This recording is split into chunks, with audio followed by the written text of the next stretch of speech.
In 2010, a tragedy struck Chile. 33 people buried deep underground, with limited supplies and just a few moments before they run out of oxygen. The world held its breath as strategies upon strategies were put in place for 69 days just to get them out. Were they able to get to victims before anything could go wrong? Let's find out what happened after 69 days of rescue operations. This is the Chilean mine rescue story. At 2 p.m. on August 5, 2010, an unfortunate event occurred at the San Jose mine in northern Chile when a massive rockfall trapped miners deep underground, following earlier warnings of disturbances.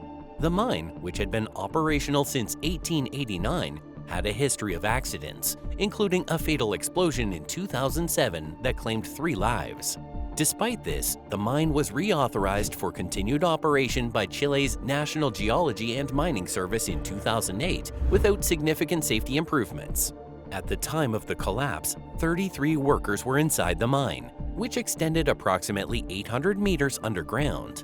32 of the trapped workers were Chilean, while 1 was Bolivian and included both miners and subcontracted personnel. Retired miner Jose Vega knew the risks of the mine well. Upon hearing that his son, Alex Vega, hadn't signed out after his shift, he gathered a group of local miners to search for survivors. Together, they drove into the access tunnels, descending further into the mine. However, their mission quickly turned perilous as they encountered a substantial slab of fallen rock, obstructing their path. Jose, who was so determined, realized that the only way forward lay through the mine's vertical ventilation shafts, which connected the various levels of the tunnels. At this time, the mine was creaking ominously, signaling further potential collapses.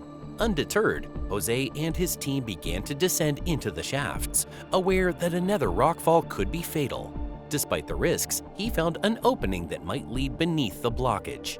Just as authorities dispatched a new rescue team, another tremor rocked the mine, leading to a second collapse that sealed off the ventilation shafts completely. The situation grew dire, forcing everyone, including Jose, to evacuate without any information about the fate of the trapped miners. Above ground, Mining Minister Lawrence Goulburn took charge of the already chaotic rescue operations, acknowledging that a swift rescue was now off the table. With all access routes compromised, high-speed drilling rigs were brought in. 9 drilling rigs arrived to bore exploratory holes into the mine's depths in hopes of locating the trapped miners.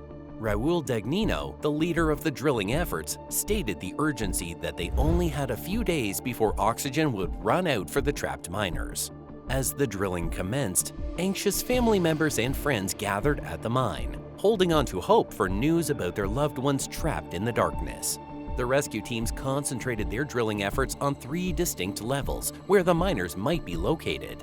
The first attempt, reaching a depth of 1,000 feet, yielded no signs of life. The second level, at 1,660 feet, was similarly desolate, revealing only a dark, empty tunnel. Their last hope lay in a refuge chamber located at the mine's deepest point, which contained just enough food to sustain the miners for 3 days. However, accessing it would require another week of drilling. The teams targeted tunnels leading to the refuge, which were only 15 feet wide and extended down 2,200 feet.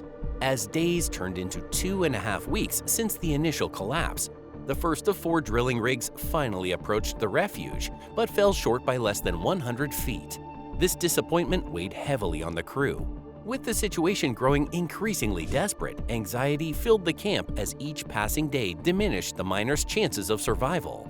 Then, in the early morning hours, a major breakthrough occurred. All drilling operations came to a halt when one rig broke through into a tunnel near the refuge. Engineers strained to listen, convinced they could hear faint knocking sounds echoing up the drill pipe. After a tense 6 hours of winching the drill back to the surface, the moment of truth arrived. Mining Minister Lawrence Goulburn and his team were astonished to find a note attached to the end, signaling that hope was still alive for the trapped miners. As a lifeline to the trapped miners, a CCTV camera and phone line were lowered into the borehole. Out of the darkness, blurred images of the 33 miners showed, but the jubilation was tempered by the reality of their terrible ordeal.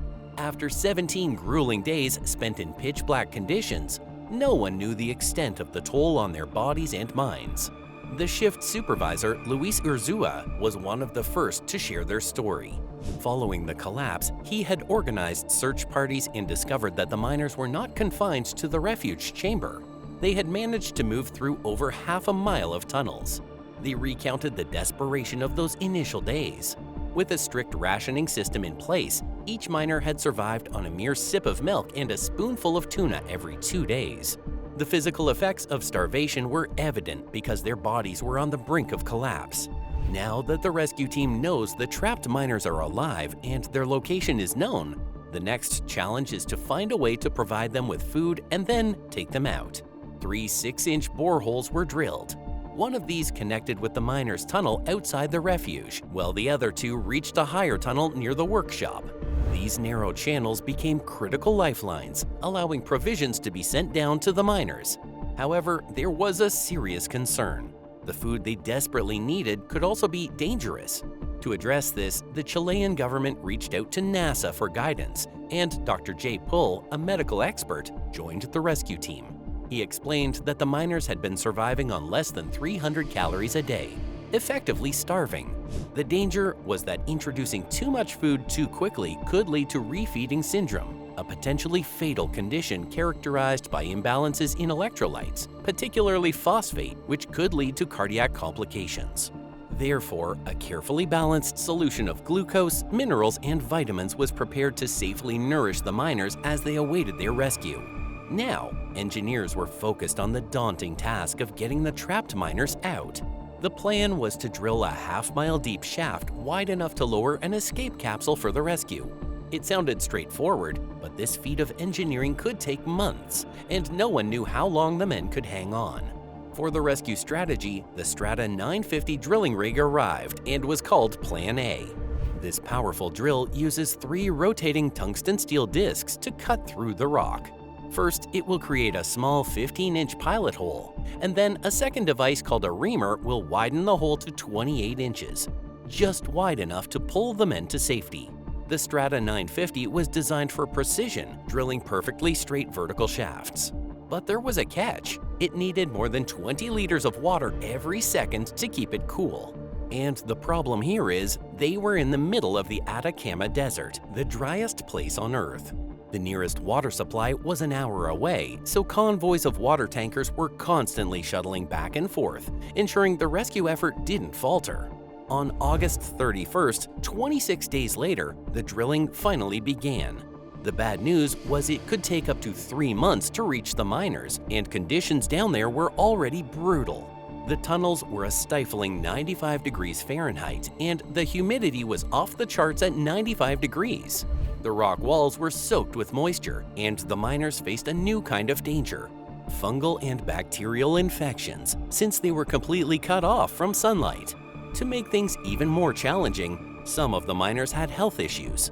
With their bodies already weakened, even a minor infection could become life-threatening. Thousands of miles away in Pennsylvania, drilling expert Brandon Fisher had his eyes glued to his TV. He saw the long rescue timeline and immediately knew he could be of great help. Plus, his team had technology that could speed things up. On day 30 of the ordeal, Fisher and his crew arrived at Camp Hope with their American-made SRAM T130 drill. Unlike the Strata 950, which ground through rock, this drill used compressed air to pound its way through, at 20 hits per second. It was twice as fast as Plan A, but there was a challenge. This drill couldn't be steered. To solve the problem, Fisher proposed sacrificing one of the supply boreholes to help guide the drill. His team even crafted a special hammerhead that could follow the existing pilot hole to keep them on track. The following day, Brandon fired up his rig and Plan B officially began. But the desert rock proved to be incredibly tough, and there was no guarantee that his specially designed hammer drill would hold up. Still, the speed of this new approach made it worth the risk. If everything moved smoothly, the miners could be free in under 6 weeks. Meanwhile, the miners started sending up some unusual requests: cigarettes and alcohol. The medical team quickly shuts that down, opting for nicotine patches instead, which isn't exactly a hit among the men. To lift their spirits, though, they got to watch a live football match between Chile and Ukraine. Thanks to a projector and half a mile of fiber optic cable, they follow the game underground while their families watch from above. After the excitement of the game, a strange calm settled over the camp, and just as quickly, reality struck. The team hit a major hidden obstacle with Plan B when the drill broke down. The hammerhead shattered after striking a hidden iron roof bolt from an old tunnel. The fragments were now stuck 800 feet down the shaft, effectively halting the operation. Plan B was put on pause. Day 36 brought more bad news. A leaking hydraulic hose stopped Plan A in its tracks. Below ground, the miners sensed something was off. They could hear that the drilling had stopped. Dario, one of the miners, wrote a letter to his sister Maria, asking the question that was on everyone's mind. What's going on? The miners had now been trapped underground for over a month, and the rescue mission at the San Jose mine was struggling. Plan B's drill bit was broken, clogging the hole, while Plan A had come to a standstill due to maintenance issues. But now, a new glimmer of hope has arrived. A convoy of 42 trucks rolled through the gates, each carrying parts of a massive new drill. This was Plan C. Just weeks ago, this giant rig was in pieces near the Bolivian border. But when its Canadian owners learned about the trapped miners, they knew their rig could be a game changer. It was so enormous that it required a flat space the size of a football field to be assembled. For the miners' families, seeing this 150-foot-tall drill rise was a comforting sight. However, it would take 9 days to fully assemble it. Meanwhile, Plan A was back in action, though it was moving at a snail's pace, and Plan B remained stuck, but engineers were racing against time to remove the broken drill bit blocking the hole. They were using a tool called a spider, a metal tube with teeth that could grab the broken piece. The whole operation felt tense as they lowered it down the shaft, hoping the spider would do its job. At this point, the miners had been underground for 40 days, longer than anyone in recorded history. Yet despite the challenges, they remained resilient. Psychologists attributed their endurance to one thing: faith. Faith in the rescue team, in their families, in each other, and in themselves. Their patience was soon rewarded. Early one morning, a powerful blast of water signaled that Plan B had finally broken through.